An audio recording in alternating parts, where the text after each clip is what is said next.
منزل عشق از قلم آمنہ جاوید، قسط نمبر 9۔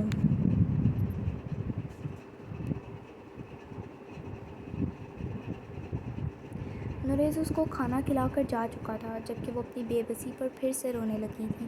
وہ اس وقت سیڑھیاں اتر رہا تھا جب اس نے ملازمہ کو دیکھ کر کمرے سے برتن اٹھانے اور انائزہ پر نظر رکھنے کو کہا۔ اس نے فون پر علی کو کال ملائی۔ ہاں کیا بنا؟ میں نے کہا تھا مجھے فضا بائی کی مکمل انفارمیشن چاہیے اور یہ بھی پتہ کراؤ کہ انائزہ کہاں رہتی ہے۔ آدھا گھنٹہ ہے تمہارے پاس، مجھے فضا بائی اور انائزہ کے متعلق مکمل انفارمیشن چاہیے۔ ہاں ٹھیک ہے، مل جائے گی، مگر یہ تو بتا کہ تو نے اس لڑکی سے نکاح کیوں کیا ہے؟ کیا صرف وقت گزارنے کے لیے؟ علی کی بات پر اس کے ہاتھ کی مٹھیاں بھیجی تھیں، آنکھیں سرخ، چہرہ ایسے لہو اتار رہا تھا جیسے جسم کا سارا خون چہرے پہ آ گیا ہو۔ اپنی بکواس بند کرو، بیوی ہے اب وہ میری، اور آئندہ اپنی زبان کو لگام دینا ورنہ انجام کی ذمہ دار تم خود ہوگے۔ جتنا کہا ہے اتنا کرو۔ وہ کہہ کر فون بند کر چکا تھا، تبھی گارڈ نے اس کے اشارے پر گیٹ کھولا اور وہ تیزی سے اپنی گاڑی نکالتے بھگا لے گیا۔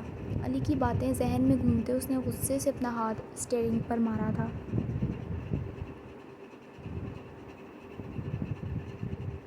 وہ صبح سے گھر آ کر بیٹھی تھیں، انائزہ کی مکمل رقم وہ ساتھ لے کر آئی تھیں، اور بس اب کیا تھا، اپنی چاروں آنکھیں کھلی رکھ کر وہ ہر طرف نظر رکھے ہوئے تھیں۔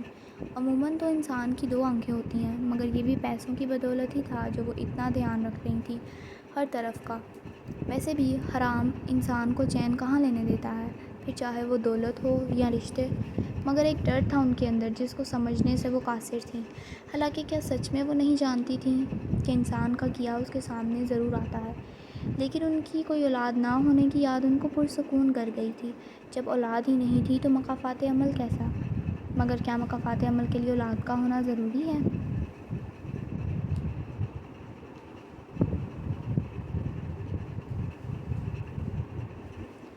ملازمہ کمرہ صاف کر کے برتن لے کر جا چکی تھی جو انائزہ نے توڑ دیے تھے، جبکہ ایک کانچ کا ٹکڑا بہت بری طرح اس کا پیر زخمی کر گیا تھا، مگر آج دل کا درد زیادہ تھا۔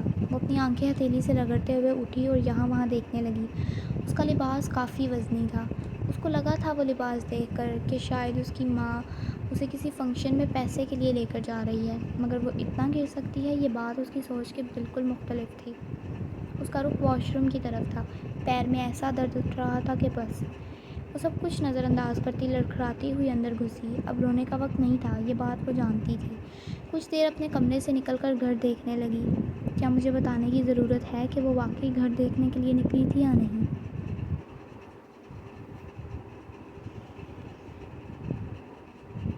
رات گہری ہو رہی تھی جب وہ اندر داخل ہوا۔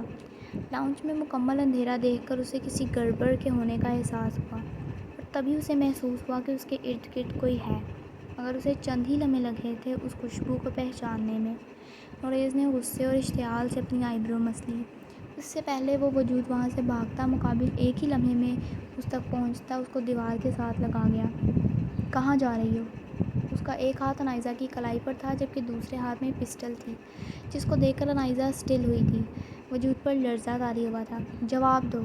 وہ بولا نہیں، دہاڑا تھا، جبکہ انائزہ نے سختی سے اپنی آنکھیں مینچیں۔ نوریز نے اپنے غصے پر قابو پاتے قدرے آہستہ بولا تھا، مگر آواز کا سرد پن انائزہ محسوس کر چکی تھی۔ میں سیدھی طرح جواب دو، بغیر رکے۔ میں گھر دیکھ رہی تھی۔ مقابل کی دہاڑ پر وہ فوراً ایک ہی سانس میں بول گئی۔ اچھا، اس طرح اندھیرا کر کے گھر دیکھا جا رہا تھا؟ وہ سرد لہجے مگر آہستہ آواز میں بولتے ہوئے اس کے دونوں اطراف میں ہاتھ رکھے اس پر جھکا۔ انائزہ نے اپنی آنکھیں مینچیں، جبکہ اب کی بار نوریز ضبط کی انتہا پر پہنچا تھا۔ آنکھوں کی سرخی بڑھی تھی۔ انائزہ، میں نے پوچھا ہے کہاں جا رہی؟ جواب دو مجھے۔ اس بار اس کے لہجے میں سرد پن نہیں تھا، وہ بس ضبط کر کے کھڑا سوال کر رہا تھا، جبکہ اس کے لہجے میں نرماہٹ محسوس کرتے اس کی آنکھوں سے آنسو لڑیوں کی طرح بہے تھے۔ مجھے جانے دیں پلیز یہاں سے۔ اچھا، کہاں جاؤ گی؟ اس ماں کے پاس جس نے چند پیسوں کے لیے تمہیں بیچ دیا؟ یا پھر فضا کے پاس جو ابھی تک اپنی گھات لگائے بیٹھی ہے؟ بولو۔ وہ انائزہ کے متعلق ساری انفارمیشن نکال لایا تھا۔ وہ اس سے بات کرنے ہی جا رہا تھا، مگر انائزہ اس طرح کی حرکت کر کے اس کے غصے کو بڑھاوا دے چکی تھی۔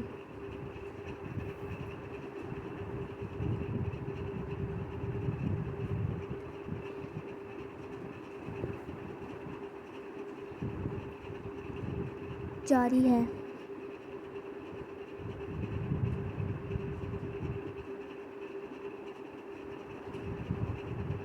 Thanks for watching.